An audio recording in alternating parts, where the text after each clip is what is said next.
मुलांना बेदम मारलं. मारणारे कोण? रस्त्यावरचे जे फेरीवाले आहेत ना, फळ फ्रूट भाजी बिजी विकणारे जे जिहादी मुसलमानच होते ते मारणारे. आणि विनाकारण मारलं, काही कारण नसताना विनाकारण मारलं. जसं तुम्हाला भविष्यात मारतील आणि तुम्हाला असं वाटतं की सर्व धर्म सर्व हिंदू मुस्लिम व्हावं, सगळं काही ठीक आहे. नाही, ते मारायला त्यांनी सुरुवात केली आहे हिंदू एकजूट नाहीये म्हणून. पण कुर्ल्यातील हिंदूंच्या शिरांना, त्या वाघांना, त्या योद्ध्यांना मानाचा मुजरा की त्यांनी एकजूट केली आणि रात्रीचं उत्तर योग्य प्रकारे दिलं.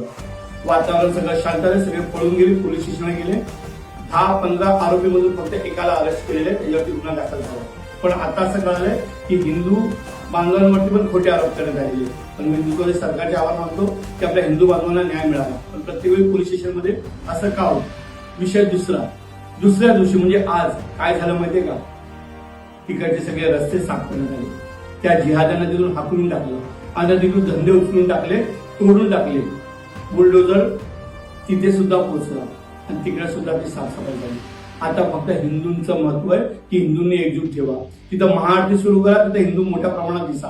हिंदूंचे धंदे लागले पाहिजे, हिंदूंचा रहदारी पाहिजे, हिंदू कुटुंबाने अलर्ट राहिले पाहिजे, हिंदू कुटुंब एकजूट झाले पाहिजे. तर आता पुन्हा तशी घटना घडणार नाही. पण जर का हिंदू एकजूट नसेल तर पुन्हा कुर्ल्यासारखी दुसरी घटना तिकडे जवळपास होईल. हिंदूंना एकजूट ठेवायला लागेल. हिंदू कुटुंब, बायका, मुली, पोरं, बाळ, भाऊ बहिणी, आत्या, काकू, मावशी आता हिंदू म्हणून जगतील तरच हिंदू वाचेल. त्यासाठीला हिंदूंना एका मंदिरामध्ये महाआरती करावी लागेल. स्थानिक ठिकाणी बाल संस्कार केंद्र घ्यावं लागेल.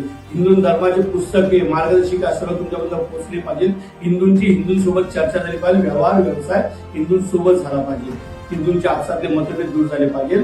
तरच हिंदू पुन्हा वाचेल. नाही तर काल जे कुर्ल्यामध्ये हिंदू बांधवांना बेदम मारलं, ती घटना पुन्हा नको. मी हिंदूंचे आभार मानतो. हिंदू एकजूट झाला आणि जशाच तसे उत्तर दिलं. काही ठिकाणी न्याय मिळाला, काही ठिकाणी न्याय नाही मिळाला. पण आज हिंदुत्वादी सरकार म्हणून थोडंसं वातावरण चांगलं होतं. हिंदूंना एकजूट दाखवा. जे कुर्ल्यात झालं, जे भाईंदरमध्ये झालं, जे पुण्यात झालं, जे नाशिकमध्ये झालं, आता हिंदू एकजूट होणार आणि हिंदू जशाच तसं उत्तर देणार. यांना घाबरू नका, ते खूप डरपोक आहेत. ही लोक एकट्यात बघून मारतात, 10 जण असेल तर घाबरतात. ह्याचा आजवरचा माझा 15 वर्षाचा अनुभव. सचिन गायकवाडला पण मारतील ना, काहीतरी एकट्यात पकडून मारतील. बिंदास म्हणे पुढे बोलून नाही मारू शकत. त्यामुळे हिंदूंना एकजूट ठेवा आणि राजासारखा जगा. हा देश आपला, ही संस्कृती आपली, हा धर्म आपला. आता हिंदूंना एकजूट जगावं लागेल. किती दिवस नको सणासारखं जगायचं. हिंदूंना आपसातले मतभेद दूर करा आणि एकजूट व्हा. जय श्रीराम, जय शिवराय, जय लवजी.